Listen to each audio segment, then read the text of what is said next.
Hi, this is Phil Leach again. In this short session I want us to consider another form of interpretation that some have sought to bring to the Song of Solomon, and that is what we could call the Cultic Interpretation. The Cultic Interpretation. This interpretation identifies these poems as poems from pagan rituals in the Near Eastern ancient culture.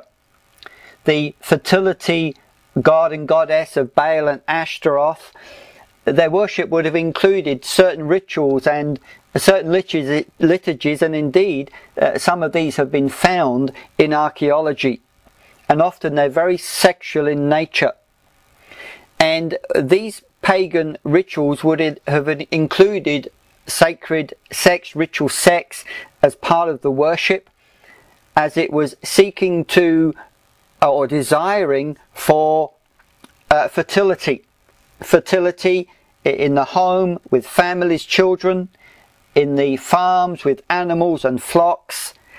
And as the summer came and everything dried up in the landscape of the ancient Near East, and indeed today too, so it is understood that there was a death of these gods, and then when the season changed, so life sprang up again. And often these pagan rituals were to bring about the rebirth, if you like, of nature, the resurrection of nature, so they could plant their crops and the rains would come and they would have big harvests.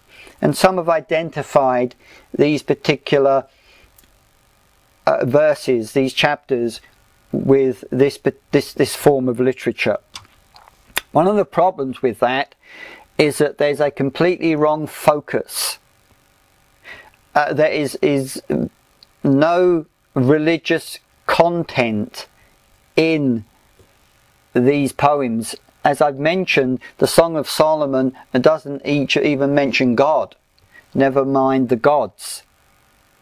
And as you read the poetry, you'll notice that even though nature, plants, animals, birds are mentioned many times as part of the poetry, these are never personified.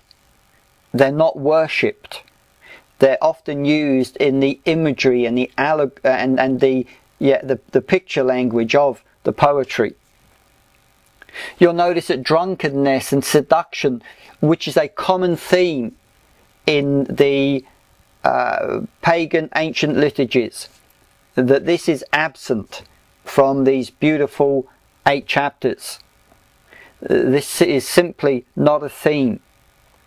Also, faithlessness and jealousy, which is so often part of these ancient liturgies, I understand, it is not in the song.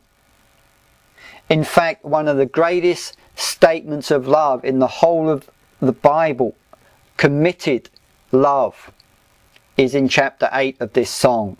Very different from faithlessness and jealousy. And so it's very difficult to identify the Song of Songs with this form of ancient literature. It simply doesn't fit.